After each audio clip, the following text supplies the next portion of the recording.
Welcome, Spizz. Okay. Okay, so early life, you grew up in Solihull, I believe, yeah, and you wanted to be a graphic designer originally. When did you get the eureka moment that you wanted to be in music? Well, I was I was interested in I was interested in music from before college, but through reading the music papers and interviews, found out that a lot of the musicians, from Ray Davies of the Kinks, Bowie, Ferry, they'd also appeared to have gone to art school, Hmm. got into bands. So I thought that's one way of getting into a band, and also it was my major talent. And my parents at the time, I was the third child, so my eldest brother was uh, sort of pushed towards getting a proper apprenticeship job. And my middle brother actually joined the police. And they said, "Well, you can do what you want. If you want to go to college, you seem to be good at drawing." So I went to college. And then while I was at college, punk rock happened. So the uh, the fusion and finding out in retrospect that it seems like nearly everybody who's in a punk band from the early days was also at college at some point. Well, your early music career, I mean, it just sounds like a series of random events that just put you on stage and things. When your first ever gig, do you want to tell us about that? Well, there's never a master plan. There's never a career path. Hmm. Uh, it was just a very organic, and I, I, I saw I wanted to, I was playing guitar a little bit at home, and I thought I was sounding no good. And then I saw the Clash at Birmingham, July 1977 at Barbarella's, a largest nightclub. And I thought, yeah. And a month later, there was a punk festival, and I knew some hairdressing girls at college who had boyfriends who were in a punk band called Model Mania, and I knew them a bit from hanging out in Birmingham. And I said, look, hey, if I can get the promoter to let me on, can I borrow your guitar and go on straight after you? And as it happened, I blagged my way on. Yeah, Hmm. local hero. And I got a couple of friends, about eight friends to go, yeah, cheer really loudly when I went on. And it was like the first punk festival in Birmingham. So it was hundreds and hundreds of people, possibly up to 1,000 people there. But it was, people going in and out during the festival. But it was all indoors, and it was a one day, all day bank holiday festival. And I had barely struggled to play a bar chord and slide it up and down the fretboard. And I just made it up as I went along, saying whatever came into my head, shouting at television and war is coming. And I just, but people just thought I was funny as well. So, as I say, from Gladiator, win the crowd. And so I won the crowd over because these bands was beginning to bore people because they're quite third rate, second rate local bands trying on punk. And so they weren't very good. So then I came on as a breath of fresh air and surreal Dada music, which I was into through college. Well, Anyway, I got pulled off stage, and then the audience picked me up and chaired me around the audience, and then threw me back on stage. So I thought, oh, I like this. I like this. This has got legs. well, you got your next gig in London, didn't you? Well, yeah, the band Model Mania was being managed by the DJ at Barbella's, and he said, "Hey, Spears, go down with the Model Mania. They're playing next Hmm. week. Next week at the Music Machine, which was a big venue in London, which is now called Coco. But it was they burnt it down for insurance and rebuilt it as the Camden Palace, and they burnt that down again and rebuilt it as yeah, gangsters. I think is involved in the ownership of that place, and Right. so I got there, and it was a promotion by Bernie Rhodes and uh, Dave Cork, who promoted the Birmingham Punk Festival. And what they were doing, because of during the 1977 clampdown by councils banning punk gigs and people protesting outside punk, and basically you were banned from putting on a punk show. So the Pistols and the Clash particularly. So they put on the Cognoscenti Orchestra playing at the Music Machine, and a Hmm. few bands like Killjoys and Model Mania. And in order to get out, it was a bit cynical ploy, really, to get people in because their Clash or the Sex Pistols weren't going to show up. But people would have thought. So he said, look, you can go on, but first you have to announce that the Cognoscenti Orchestra is the audience themselves. So I said, yeah, sure, fine. So I go on stage, which then the Music Machine stage was 10 feet above, the ground. So I went on and I said, Hey there, everybody. Yeah, you're the Cognoscenti Orchestra, and I'm Spizz 77. And then plastic glasses were flying at me, and I was nutting them back because they were, they're quite lightweight. By the time they were arriving, I could nut them back. And a promoter was at the side of the stage, and he thought it was hilarious. So he booked me for the Vortex, and he became Dave Woods. He was Dave Woods who became the Banshees and the booker for the Vortex. And so I got another London show lined up without trying. It was that freedom of expression at the time as well. There was Yeah. no holds barred. Yeah, I missed all the punk stuff because I was a bit too young. So in '77, I was 8 years old, so I just missed it, and I always really regret the fact I was born a bit too late, for it all. Um, how exciting was it? I mean, was it just literally just seat of your pants stuff most of the time? It was in the first for me as a performer in the early days, but Yeah. also it was scary because the tabloids were on you, the police were onto you, and you got the gangs of the Teddy Boys and Skinheads were after you. So you had to have Mm. like 360 vision and eyes in the back of your head, and obviously when you did get together you felt like you were a member of a club, or you're clandestine. So Mm. there was a certain thrill to that, yeah.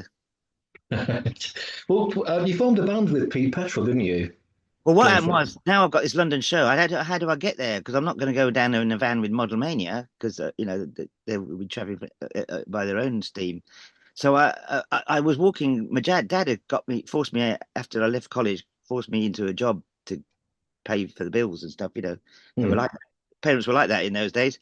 So I got this really crap job packing tools in Tyseley, and Pete had a bed sit nearby, and he happened to be driving past in his car a couple of weeks before the gig, and I said, Pete, because we were in a school band together when we played at school for one end of term disco at the last year of our schooling, and he went on to do technical college, and I went to the Solihull Technical College. He went to the other college, which was slightly more technical than the technical college. I can't remember what it's called. Solihull. Anyway, there was two colleges in Solihull, and he went to the other one, and I hadn't seen him since school. And then I saw him, and then of course I knew he could play guitar, and he's Mm. got a car. So we went back to his place. We wrote four songs there and then, we thought, well, what else could we do? We do "Hang On to Yourself" because that's a punk formula song, and Patti Smith had done "Hey Joe," so we can do that one. And Pete loves metal and Hendrix, so he was well up for that. So that's it. We got 6 or 7 songs by then. Went down to London and woohoo! We were just as bad as I was as a solo act, but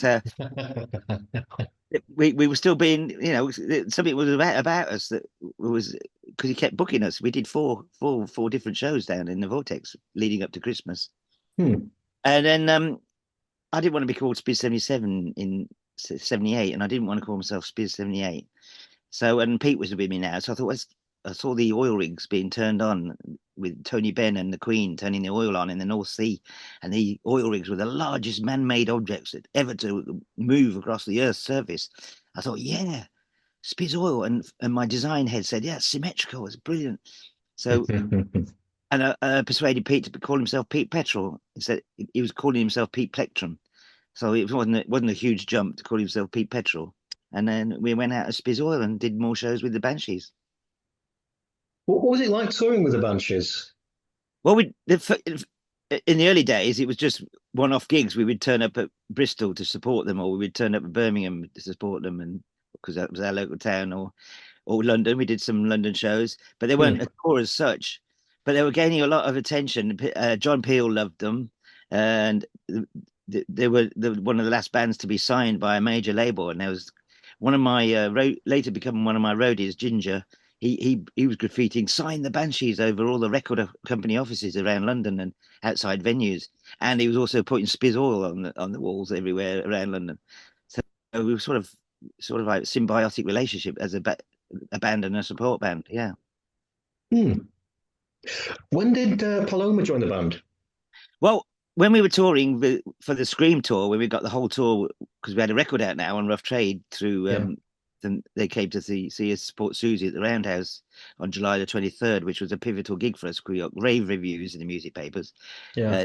John Peel saw us because he was loving the Banshees, and we also got an interest from Rough Trade from the radio show, which led to the record being pressed up, and then in time for the tour with the Siouxsie's first LP, the Scream album launch tour. So we got the whole tour, and sorry, what was the beginning question of that? What did you say at start? Paloma. Oh, Paloma. So yeah, we thought, right, for the Hammersmith gig, we want to beef it up a bit. So the Slits had just kicked out Paloma from the Slits, so she was around, and we rehearsed. We did a quick rehearsal middle of the tour, and did a couple of warm up shows, so we would sound bigger and better than when we Hammersmith Odeon. She only did 3 gigs with us, but I saw her at Rebellion last year. She fondly remembered me, and we had a good chat. She had an art exhibition table at the Rebellion art department. Oh, okay. Last year, yeah. So I had a quick hookup. Someone actually dragged a booking agent actually dragged me up to make sure I bumped up. She wanted to meet me again, so that was great. Uh-huh. What was it like being in a recording studio for the first time? What was your biggest surprise, would you say? Well, the first biggest shock was our first studio was the BBC radio session. Oh, right.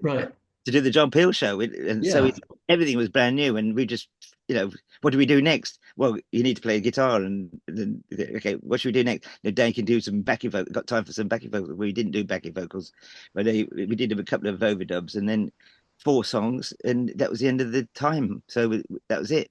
But then, as Rough Trade wanted to release the tracks, but back then the BBC weren't keen on people using the tracks that they had funded, so we had to re-record them all. So we went to a studio that our now manager Dave Woods was now managing me, and it was Pete, and so he booked this studio. It was just because it was the nearest studio to where he lived. So but it was Berry Street Studios, and they went on to after we used it, and we did Soldier and Captain Kirk there. Bands like Pierre Ubu used it, the Raincoats used it, because everyone go, where did you record it? And Berry Street. So it became quite a useful, cheap studio for Rough Trade bands to use. Right. Can you tell us any details about your Rough Trade contract? Was it like a 1-album contract, or? It was the back of a fag packet. It was. It was. We will record the songs. We will bring them to you. You will get them pressed up, and then we'll share the money when it comes through. Ah, okay. Simple. It was that complicated. So they didn't. So they didn't own the tracks. You see, we still kept hold of the tracks, and I think that's why Rough Trade don't really talk about as much in their history. Right. So we sort of airbrushed out on their 25th anniversary month they did in London a few years back. Oh, that's a shame. That is. We should have been in it. But yeah. There you go. There was a program on about Rough Trade, and the only person who spoke about us at all was Gina. Right.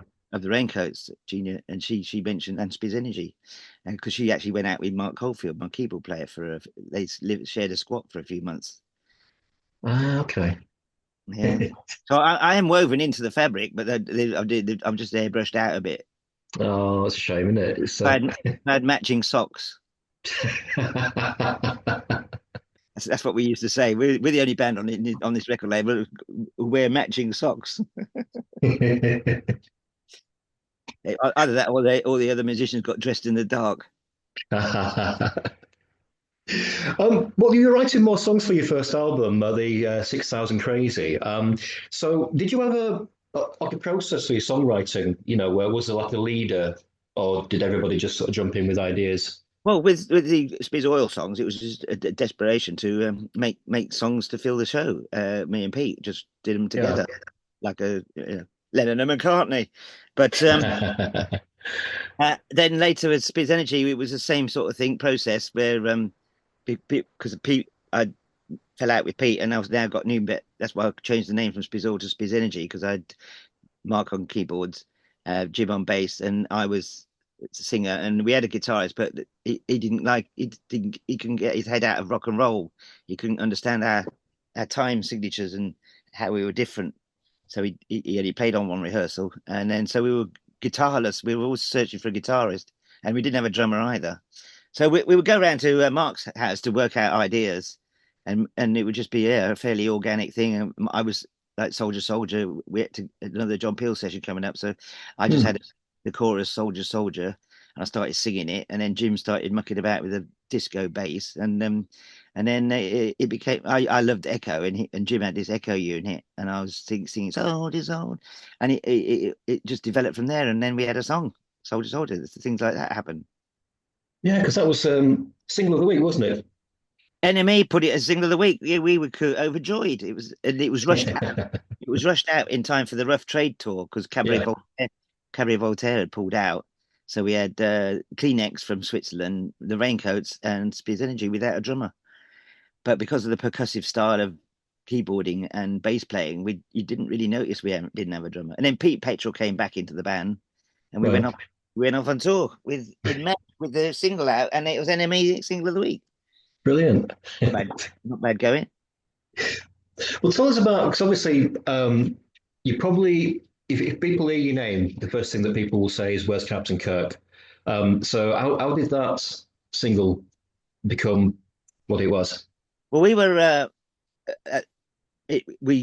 wrote it after the John Peel session, but we were still doing this work ethic of rehearsing every week. Yeah. And Mark had a song that had some jumble of words that I didn't understand, but there was one hook in it. It went, "Oh, but it's true," and so after rehearsal, I went to the pub and we had a couple of beers and then get the bus home. But I didn't have a pen and paper, and I was singing, "Oh, but it's true." As we went, the words were coming to my head, so I'm singing them to myself in my head, and I had the first verse and second verse and the chorus in my head, and I was desperate to get off the bus, ran home, grabbed a piece of paper, wrote it down the words, and as I was writing down the third verse came to me, and then I went back to rehearsal the next week. I said, "Look, hey Mark, that tune didn't understand the words, but I've rewritten it all except for the but it's true line." And then we played it, and they fell about laughing. I thought, this is great.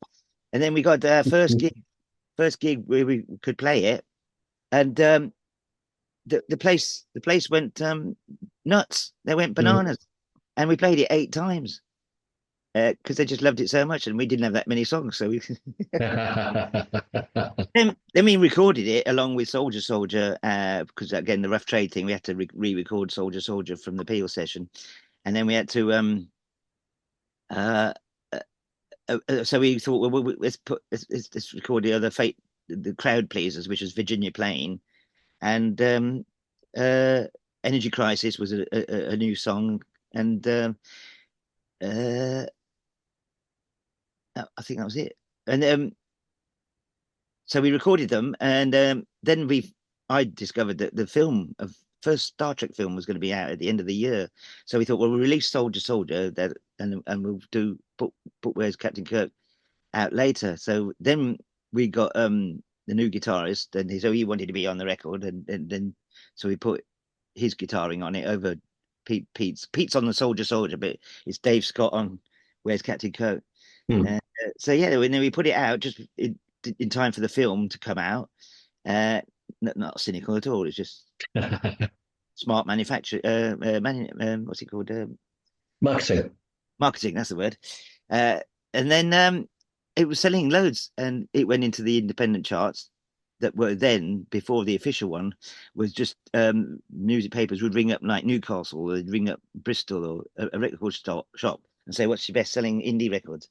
So then Cherry Red, Ian McNay, he and a couple of other independent record label owners were fed up of having a lot of records selling and not appearing in the charts because they were selling not in W8 Swiss, not in British home stores, not in Boots or the other high street chains where most of the numbers came from. So we got through to they got through to the BMRB, and they said, "Yeah, all right." So they started sourcing only small little record label shops and only record labels that were independent, not RCA, EMI, or anyone else. So they launched the chart on January the 19th, 1980, and who was at number 1 and would have been at number 1 if it started at Christmas? and I was at 7 weeks at number one from January the 19th, 1980. Brilliant. So why Captain Kirk? Were you a big fan of Star Trek? Well, what happened was that before the age of video or video ownership was affordable, um, the only time you could see Star Trek was when it actually went out on air. Hmm. But I stumbled on the Siouxsie tour with Pete. I stumbled on these graphic photo novels, little books, A5, Oh yeah, yeah. with photographs with speech bubbles with the actual scripts. And because I was such a fan of the series, I could actually hear their voices as if I was listening to a video of it, watching. And so I just started saying, telling him, I was just a joke, I'm Captain Kirk. Anyway, this is just filtered through to my head, which came out in the song. So that's the only reason that I am Captain Kirk, and the captain was me. And why they didn't get William Shatner when someone must have steered him towards doing Pulp's Common People and other songs. Why they didn't steer him to Where's Captain Kirk? It's a bleeding obvious song. Yeah. So one thing I loved about that era, this sort of extended into the 80s as well, was that the charts were very sort of diverse, weren't they? So you could like watch Top of the Pops, and it was just there'd be everything on there. You could sit there with your family. So as a teenager, I could sit there and watch sort of bands I would like. There'd be something for my mum. Something for there'd be like a novelty record for the kids. Max Bygraves or something. Yeah. Yeah. There'd be a reggae band, a punk band, a heavy metal band. And I sort of miss those days because it was music was a big part of everybody's life, wasn't it, back then? And it's Well, you not only the had same. 3 TV channels, and you also only had the everybody watched the same thing. Yeah. So you had what they call the water cooler moment. Did you see Top of the Pops last night, or did you see Monty Python last night, or did you see the Eurovision Song Contest? So there was all these common places where people would have seen the same thing and talk about it at the bus stop or whatever. Yeah, it's gone now. Since Top of the Pops, and also all those new channels and the music channels and all the TV channels has fractured any focal point of a movement that you could have, like you got with the punk movement and other Yeah. mods or whatever that followed, and the new romantics, that they've now splintered again. You don't get it. You don't get that modern movement anymore. Yeah, it's one thing I've noticed actually. You don't get, you get the odd token goth here and there, don't you? But you don't really get, new movements. Not that I've noticed anyway. No, it's the way it is. It's the way the cookie has crumbled. Do you think it made a big difference for a lot of bands having that indie chart there? Because, like you said, it was a sort of a stitch up by the majors, wasn't it, to just have the charts with, Woolworths and that sort of thing. Yeah, no, it was a real refreshing because it was more than just a weather vane of where everything's going. Also, the fact that Fiddler's Dram had a chart hit in the independent because they were on an independent record label, so they were same as our chart. So it wasn't all punk and reggae and ska. It was there was all sorts of in there because. UB40 got in there as well before they became a major act. They had and Toya, because she was on Safari Records. So there was a lot of crossover to the main charts from leapfrogging from the indie chart. Right.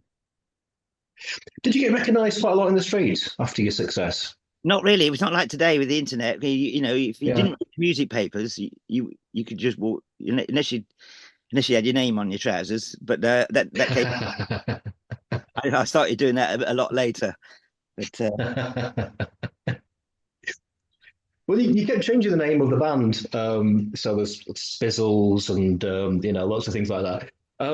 Has that caused you problems later on with all because internet search engines and this sort of thing? Do you think it was a bad thing to do later on in life? At the time, it was commercial suicide, but it was an organic thing.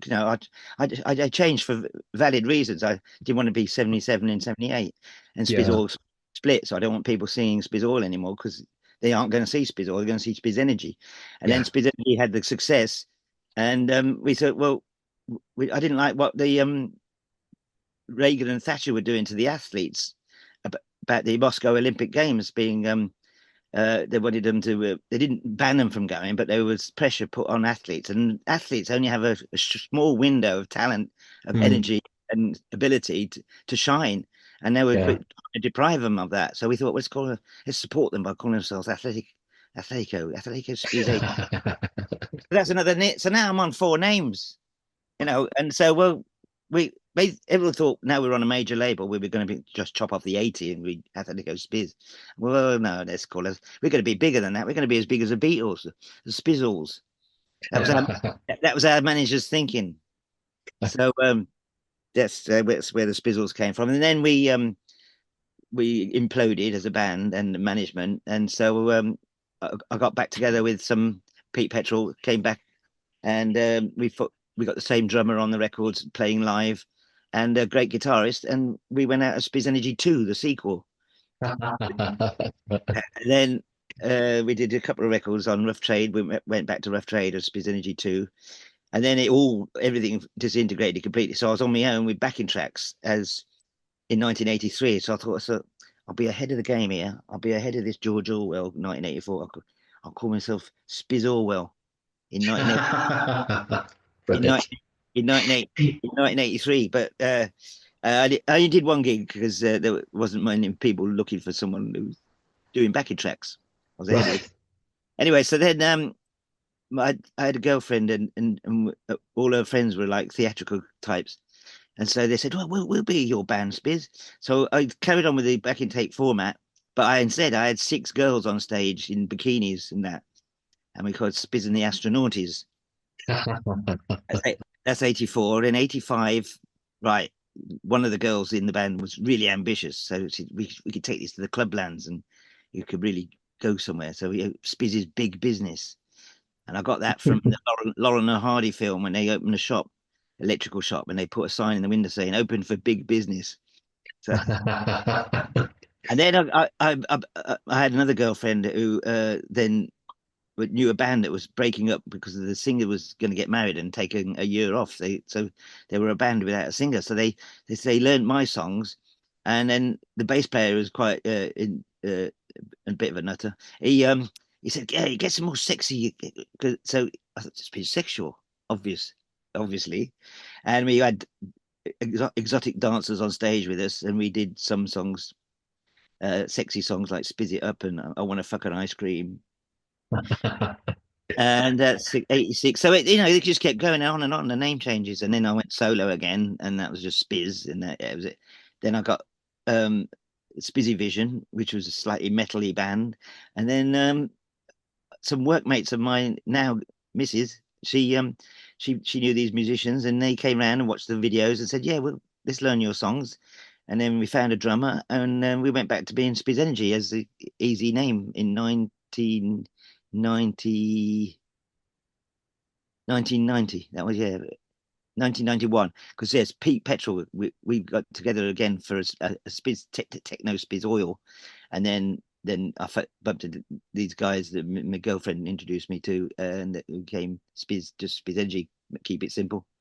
Most popular name, and that's what I do. But I still go out as an acoustic show as we did last week. Me and Luke are Spizzology, so people don't expect to see Spizzenergi. They can get the acoustic songs, right? And then I got in Italy. I got a Milan group of friends, and we go as Spizzitalia. Right. Got the radio show I've been doing for 8.5 years. That's Spizz FM. I just go and get a drink. Yeah, no worries, mate. Okay.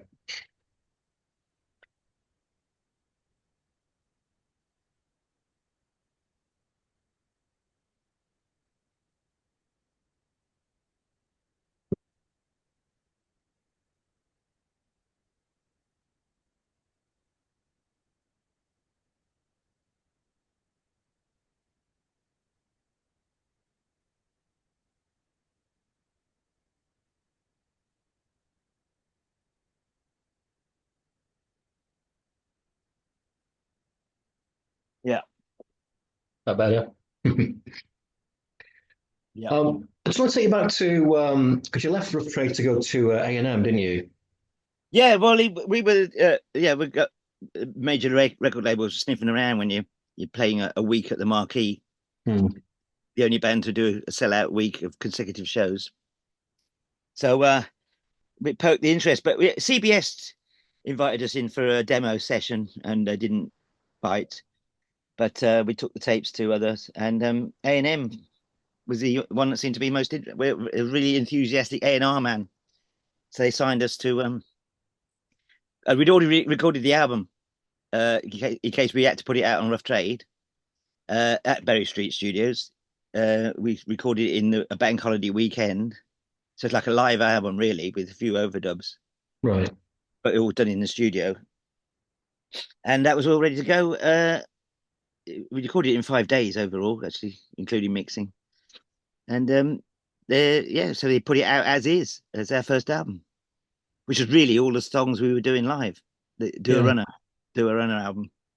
I was going to ask you, was that name connected to you leaving Rough Trade? No, it was connected to Athletico. Our logo was a runner. Oh, of course. So, but obviously, some journalists saw it in a negative way, like, oh yeah, Spizz just fucked off with his record, and snubbingly called "Do a Runner," but it was us. We were doing a runner. Right. What attracted you to A&M over Rough Trade? Was it just the reach of them? Well, no, we were skint. We'd racked up some debts with touring and gigging, right, and not getting as much as he did when she paid the van and the hotel, and our manager hadn't taken his cut, so yeah, we had to pay bills. So the advance, just because we'd already recorded the album, and that was another cost. So yeah, all the money went on that and rent for a few months. Right. We couldn't get that from Rough Trade. Yeah. And so, but we when after the second album and an argument over who's going to pay for the video with A&M promotion department, being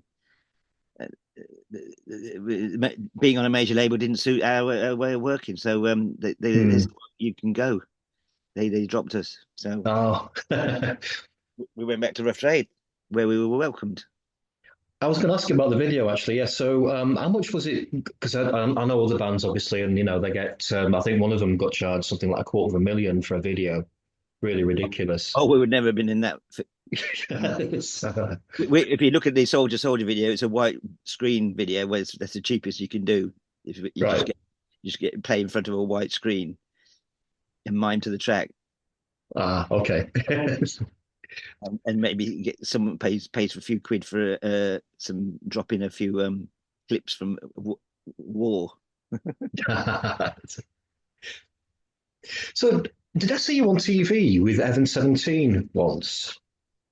Yeah, well, when I moved to London in 1980, I moved around a bit, and then I ended up in Westbourne Park Road, West Notting Hill area, and so was Martin Ware and Glenn Gregory. And okay. I knew Martin because Martin Human League did a half a dozen to a dozen of the Siouxsie shows, or that Siouxsie 78 tour. So me and Martin got on well in the bar afterwards.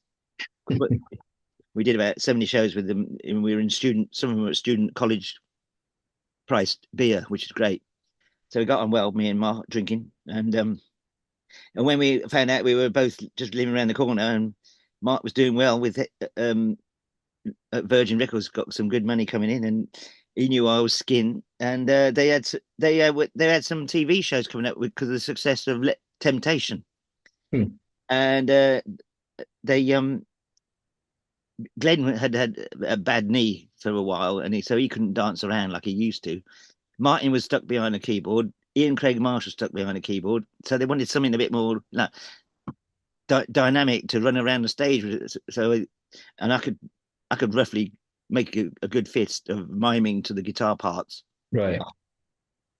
So I jogged around a bit like Andrew Ridgeley of Wham, and got paid for it, which was great. So I got Musicians Union rates for, and also got to fly to Italy, France, Spain, and Germany, Belgium, doing these pop TV shows, and so a couple of them are on YouTube. Yeah. Is there anything in your career that you regret doing or you do differently? Nothing. I've never had. Why should I?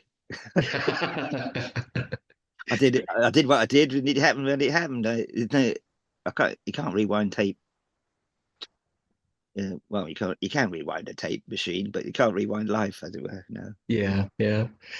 Well, you still got a lot of energy by the look of it. Do you think you're ever going to slow down and just stop touring and stop doing Well, I've gigs? suspended Spizzenergi for this year because Rebellion, because we did 3 rebellions on the row in a row in the second biggest room, packing it out upstairs Hmm. as well. They said they didn't want us this year, but they want us for next year, which would be the 50th anniversary of punk. If you consider punk starting in the 100 Club Punk Festival in 1976, that'd be 50 years from there, and it's 30 years of the Rebellion Festival itself, which is it started actually as Holidays in the Sun for a couple of years before it became Rebellion.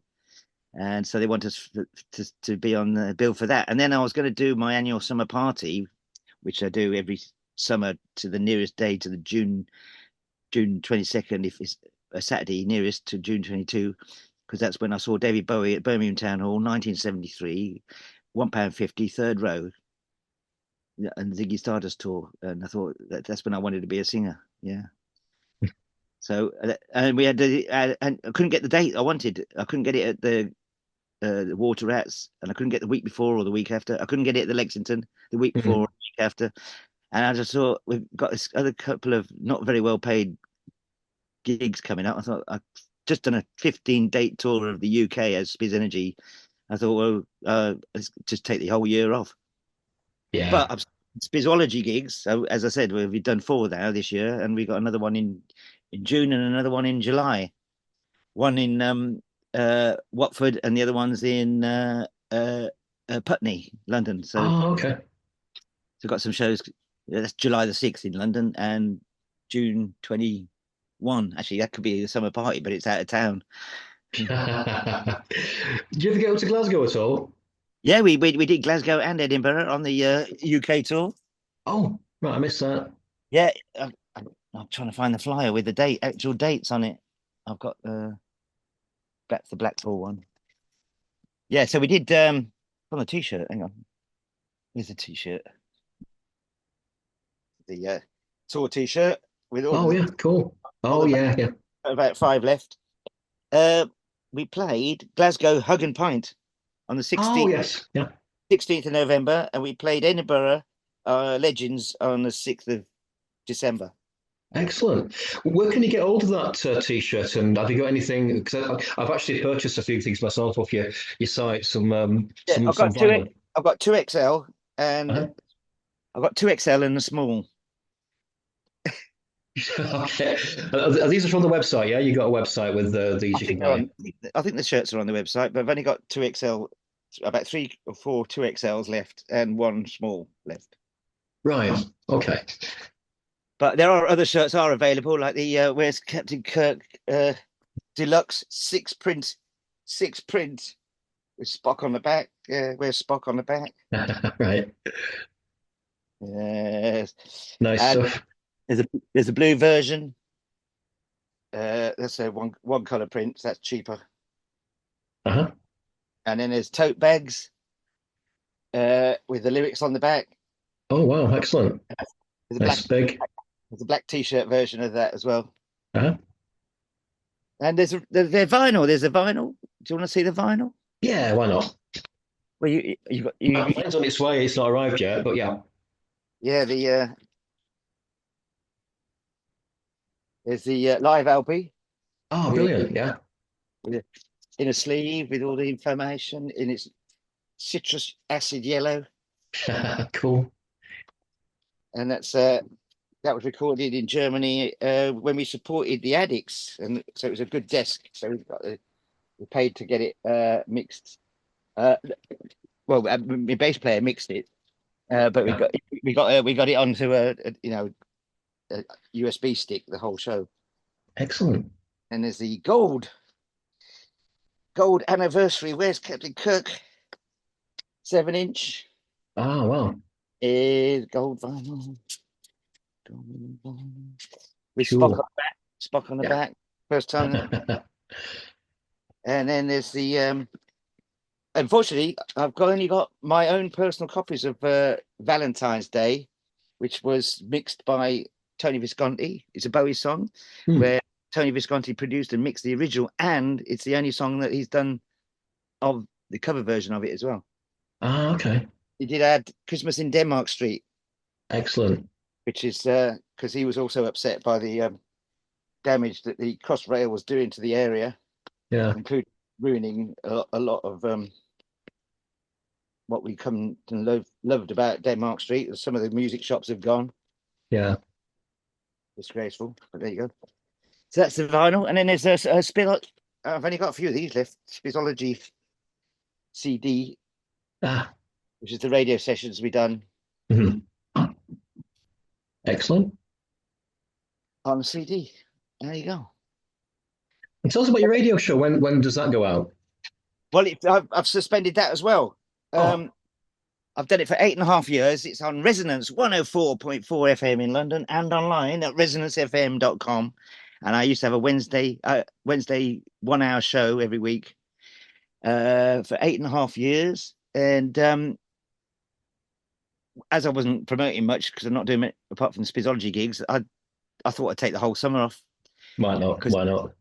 Yeah, because there's each season they're separated by basically school holidays, Easter, Christmas, and summer holidays, because a lot of the presenters, we all do it. It's unpaid work. It's because the radio stations run like a charity, but it's a proper FM radio, not just internet only. Yeah. And so yeah, I went out as Spizz FM, another name.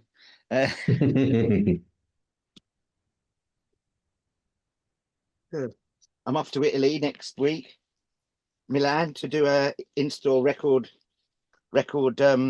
Q&A sort of thing. Uh-huh. I'll be taking a handful of records over there to sign and sell, I hope. Cool. Because you can't. It's not like what you used to. You have to declare all this stuff now. If I was to take a whole big box of records, but I'm just taking them as birthday presents for friends. Ah, yeah. But I won't be able to take many, so I don't think it'll be very busy. I don't know, and I've never done one. I've been to a couple, like at Rough Trade night. Someone asks somebody questions, and they got a record out and a book out, usually a book in it. So yeah, I've given up. Nothing. No, I haven't given up. Of course I haven't. I can't stop. Well, thanks for sharing your time with us. It's been a really fascinating chat. Thanks for doing this. What's it coming out on? It's just on my YouTube channel, so I'll send a link once it's out. And all right, yeah. And spizzenergi.com for all your merchandise stuff. And other news is also Facebook and Twitter. Spizzenergi on Twitter, and also Instagram is Spizzoil. Still right. Well, thanks again. It's been great. Thank you. All right. Have a nice day. You too, mate.